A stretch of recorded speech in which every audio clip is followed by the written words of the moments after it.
A to Z classes के official YouTube channel पर आपका भरपूर स्वागत है। और आज हम लोग 12 का जो सीरीज चल रहा है फिजिक्स में 90 प्लस का स्कोर कैसे करें, झारखंड बोर्ड के एग्जामिनेशन में जो 15 मई को एग्जामिनेशन होने वाला है, सभी को ये पता है। तो चलिए स्टार्ट करते हैं। आज हम लोग 1, 2, 3 लेसन की चर्चा करने वाले हैं। तो चलिए, पहला लेसन का जिक्र हो चुका है, दूसरा हो चुका है, तीसरा हो चुका है। आज हम लोग लेसन नंबर 4 को देखेंगे। तो लेसन नंबर 4 क्या है ये समझिए। करा मैग्नेटिक इफेक्ट ऑफ करंट, विद्युत धारा का चुंबकीय प्रभाव क्या होता है, मैग्नेटिक इफेक्ट क्या होता है, आपका सिलेबस में है। और इसमें बहुत सारे टॉपिक को हटा दिया गया है इस बार के सिलेबस से, लेकिन जो सिलेबस में पढ़ना है इस बार के एग्जामिनेशन के लिए, उसमें से हम क्या पढ़ें कि डायरेक्ट एग्जाम में आ जाए। तो चलिए, हम आपके सामने क्वेश्चन लेकर आए हैं। अगर आप इतना क्वेश्चन को बना लेते हैं तो बहुत आसानी से आप मार्क्स ला सकते हैं फिजिक्स में। तो चलिए स्टार्ट करते हैं। पहला क्वेश्चन है साइक्लोट्रॉन क्या है। देखिए, 2020 के एग्जामिनेशन की अगर मैं बात करूं तो 2020 के एग्जामिनेशन में साइक्लोट्रॉन का सचित्र वर्णन करें क्वेश्चन लॉन्ग क्वेश्चन में आ चुका है। तो इस बार लॉन्ग क्वेश्चन में साइक्लोट्रॉन नहीं आएगा, लेकिन साइक्लोट्रॉन चूंकि सिलेबस में है तो साइक्लोट्रॉन का नॉर्मल डिफिनेशन आपसे पूछा जा सकता है, इसलिए आप इसको याद करेंगे कि साइक्लोट्रॉन क्या है। पहला क्वेश्चन हो गया। और वैसे विद्यार्थी जो ये सब प्रश्नों को हल नहीं कर पा रहे हैं, उनके पास सॉल्यूशन नहीं है, तो कृपया डिस्क्रिप्शन में जो मोबाइल नंबर हम दे रहे हैं उस पर आप कॉल करें। आप जहां पर भी हैं वहीं पर आपको आंसर प्राप्त हो जाएगा। तो चलिए स्टार्ट करते हैं। सेकेंड क्वेश्चन है चल कुंडली धारामापी क्या है। तो केवल डिफिनेशन यहां लिखना है, अब यहां सचित्र वर्णन नहीं करना है, क्योंकि ये लॉन्ग क्वेश्चन में भी इंपॉर्टेंट है कि चल कुंडली गैलेनोमीटर का सचित्र वर्णन करें, उसके क्रिया विधि को दर्शाएं। लेकिन अभी यहां पर सिर्फ लिखना है कि चल कुंडली धारामापी क्या है। थर्ड क्वेश्चन देखिए, करा एम्पियर का परिपथीय नियम क्या है।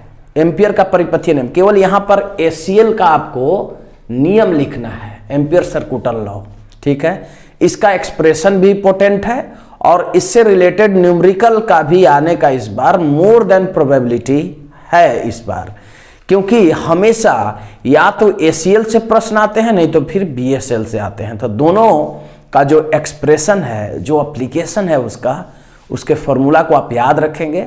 और एनसीईआरटी में जो न्यूमेरिकल लगे हैं क्वेश्चन, जो एक्सरसाइज का प्रश्न होते हैं, उसको आप एग्जामिनेशन में जाने से पहले एक बार प्रैक्टिस जरूर कर लेंगे।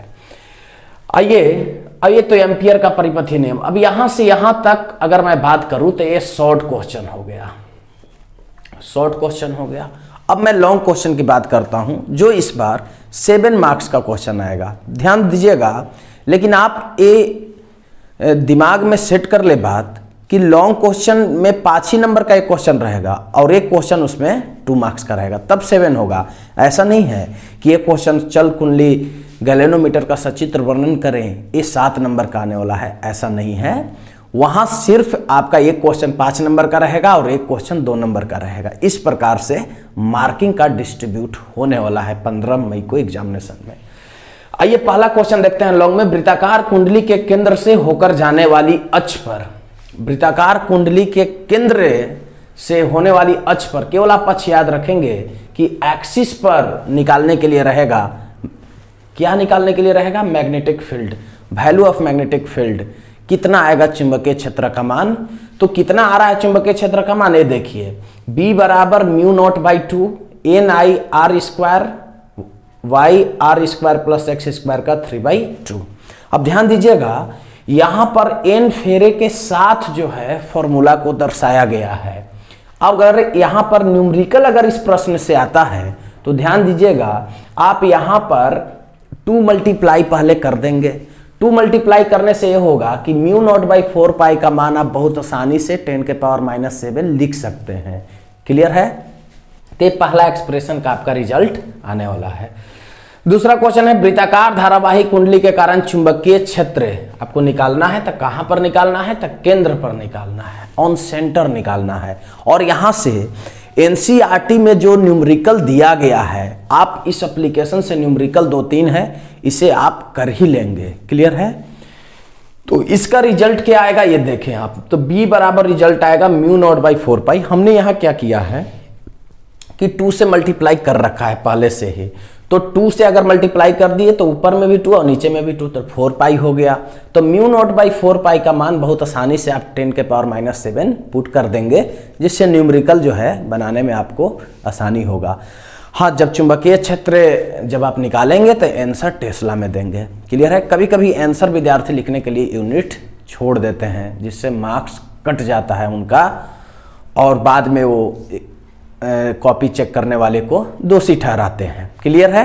आप किसी भी पॉइंट को छोड़ना नहीं है। तो दूसरा एक्सप्रेशन का रिजल्ट आएगा।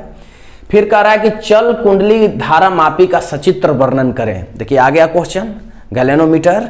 आपको मूविंग गैलेनोमीटर ये आपको करना है इस बार के एग्जामिनेशन में। ये सबसे ज़्यादा चांस है इस लेसन से लॉन्ग क्वेश्चन आने की। उसके बाद कह रहा है कि वृत्तीय पथ के लिए एम्पियर का परिपथीय नियम की उत्पत्ति करना है, डेरिवेशन इसका आपको निकालना है, निकालिए ACL। उसके बाद सीधे एवं लंबे परिनालिका के भीतर चुंबकीय क्षेत्र का माने एप्लीकेशन है ACL का, और इसको आप करें। अब यदि करने में किसी प्रकार की परेशानी हो रही है, आपके पास सूटेबल आंसर नहीं है, तो उस स्थिति में आप मुझे कॉल कर सकते हैं। अब आइए 5वां लेसन की बात करते हैं कि मैग्नेटिज्म ऑफ मैटर क्या है। ठीक है, 5वां लेसन। अब 5वां लेसन में केवल शॉर्ट क्वेश्चन ही एग्जाम में आते हैं हमेशा, और इस बार भी शॉर्ट क्वेश्चन ही आएंगे, लॉन्ग क्वेश्चन यहां से देखने को आपको नहीं मिलेगा। तो शॉर्ट क्वेश्चन क्या क्या है देखें। दिक्पात, नमन कोण, क्षैतिज घटक को परिभाषित करें। इतना को आपको पहले डिफिनेशन केवल लिखना है, वहां भी डिफिनेशन ही आएगा। ठीक है, आपको ऐसा नहीं है कि वहां पे दर्शाने के लिए आ जाएगा कि नमन कोण एक चित्र के माध्यम से दर्शाएं कि नमन कोण कहां पर है, ऐसा नहीं है। सिर्फ आपको डिफिनेशन लिखने के लिए आएगा। दिक्पात, नमन कोण और क्षैतिज घटक को परिभाषित करें। क्लियर है। उसके बाद कह रहा है कि चुंबकीय अमोतर और भौगोलिक अमोतर क्या है। तो मैं आपको जब क्लास ले रहा था तो उस समय एक फिगर के माध्यम से हमने बताया था कि चुंबकीय अमोतर और भौगोलिक अमोतर क्या है। यदि ऑफलाइन क्लास आप करते होंगे तो आपको आंसर बहुत आसानी से मिल जाएगा वहाँ पे, और यदि आप क्लास नहीं भी किए हैं तो इसका भी उपाय है, व्हाट्सएप के जरिए हम आपको आंसर भेज सकते हैं।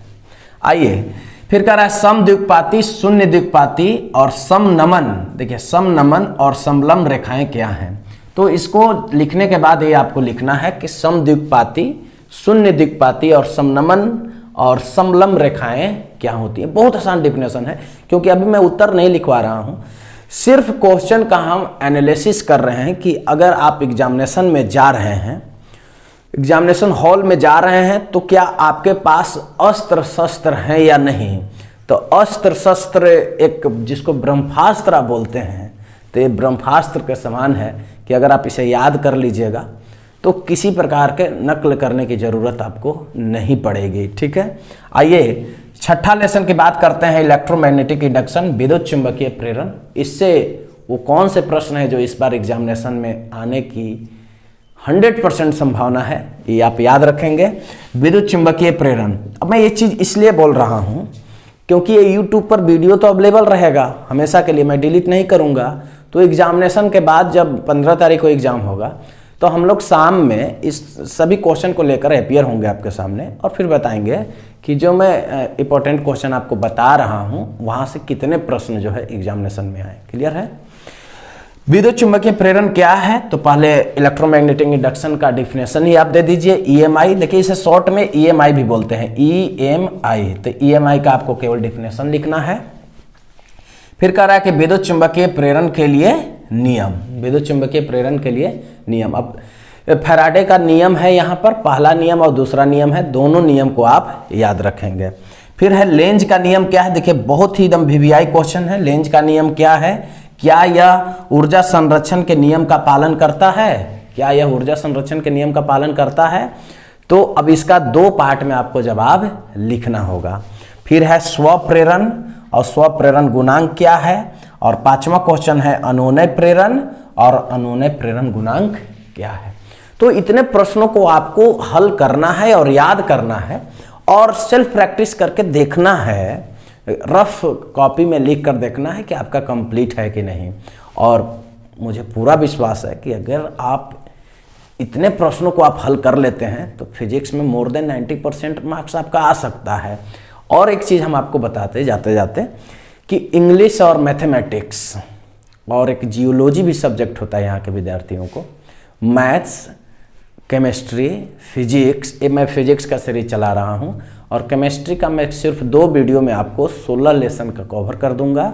तो केमिस्ट्री, मैथ्स और जियोलॉजी, ठीक है, और इंग्लिश के सभी विषयों का मॉडल पेपर हमारे यहाँ उपलब्ध है। आप मुझे कॉल करें, आपको आंसर के साथ मॉडल पेपर भेज दिए जाएंगे। वीडियो को देखने के लिए बहुत बहुत धन्यवाद।